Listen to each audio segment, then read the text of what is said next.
शायद इतना ना भी पूछे, ये सबसे ज़्यादा इंपॉर्टेंट है और ये सबसे ज़्यादा इंपॉर्टेंट है, पर आपको पता तो सब कुछ होना चाहिए। ठीक, चलिए अब ये तो होगी हमारी बात सारी की सारी।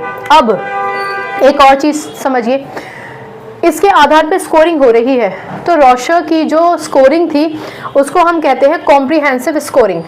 क्या कहते हैं? Comprehensive scoring. ठीक है ना, सब चीज़ों को मिला के स्कोरिंग होगी, कॉम्प्रिहेंसिव स्कोरिंग। तो अगर आप CS शब्द का कहीं पे इस्तेमाल देखें तो आप समझ जाइएगा कि कॉम्प्रिहेंसिव स्कोरिंग है।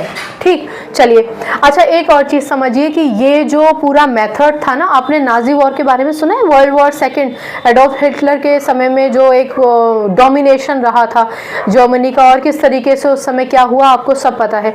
तो जो नाजी वॉर में पार्टिसिपेट करने वाले लोग थे ना, उन पर भी ये टेस्ट किया गया था कि ये पता चले कि भैया ये जो तुमने वॉर में इतने एक्ट्स कर दिए हैं, आखिर तुम्हारे दिमाग में था क्या, क्या हो रहा था उस समय। इसके अलावा एक डिजीज होती है जिसको हम कहते हैं सिजोफ्रेनिया, SCHIZOPHRENIA, सिजोफ्रेनिया। इसमें क्या, एक व्यक्ति जिसे हम मेरे ख्याल से हिंदी में हम इसको मनोविदलता कहते हैं, मनोविदलता। ठीक है ना, तो इसमें क्या होता है, एक व्यक्ति को भ्रम की स्थिति रहती है, उसको कुछ चीज़ें दिखाई दे रही हैं, कुछ आकृतियां दिखाई दे रही हैं, भ्रम की स्थिति होती है। तो इस डिजीज को पढ़ने के लिए भी इस मेथड का इस्तेमाल किया गया था।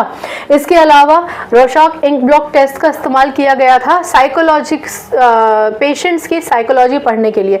कौन से पेशेंट्स की? उन पेशेंट्स की जिनको मेंटल इलनेस है, रिलायबल डायग्नोस्टिक है, समझ नहीं पा रहे हैं।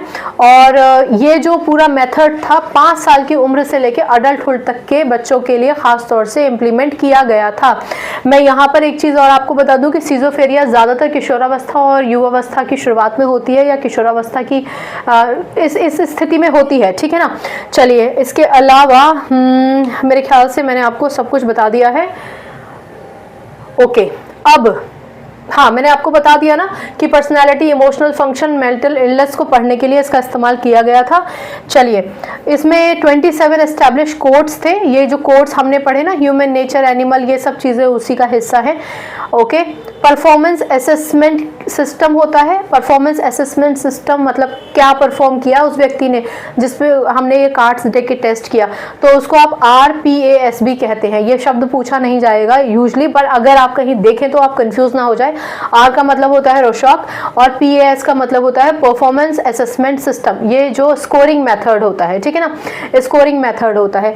और ये जो स्कोरिंग मेथड था, ये बहुत और भी मेंबर्स थे रिसर्च काउंसिल टीम में, वो भी लेकर आए थे इस मेथड को। चलिए